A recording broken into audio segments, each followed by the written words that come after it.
So this arrived in the mail in the last couple of days, and I thought we'd go ahead and open it up together and take a look. I think these are going to be a lot of fun to play with.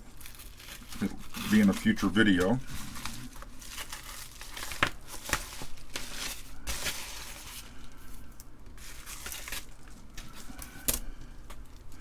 Obviously S100 cards.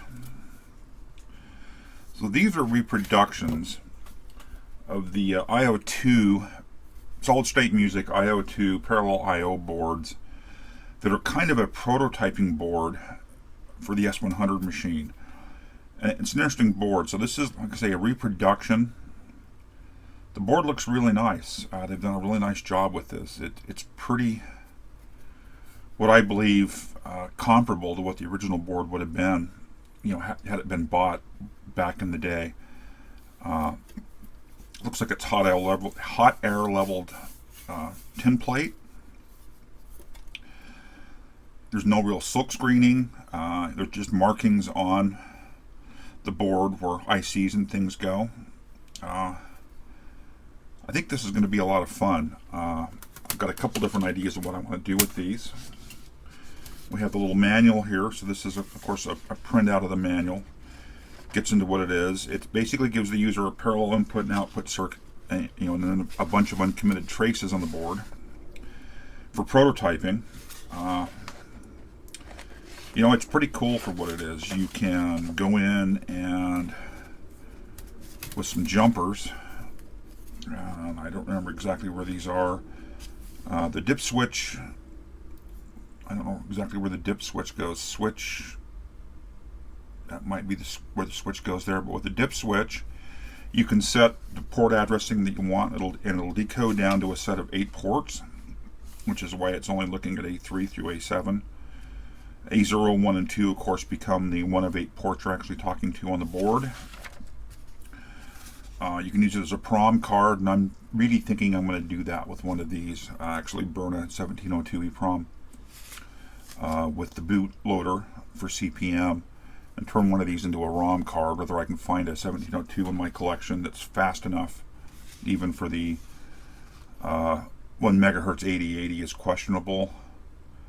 I don't want to have to build in wait states. It's actually got a circuit right here. I believe this is the one for producing wait states. Yeah, this can produce wait states if you need to for slow ROM.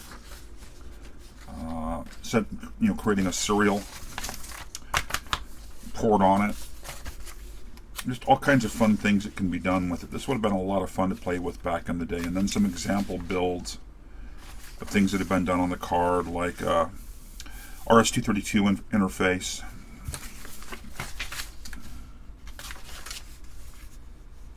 Suggested layouts.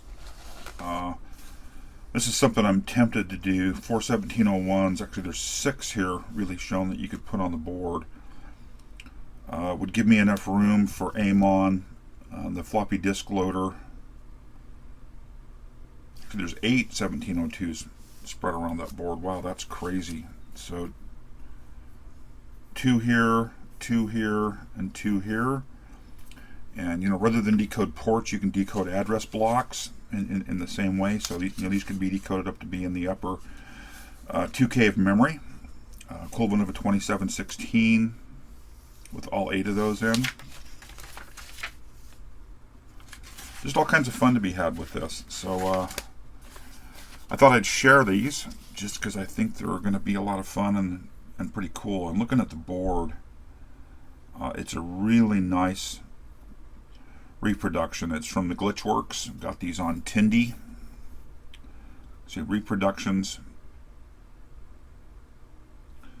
Gold plated. I can see I may need to file some corners here a bit to get some chamfer on those.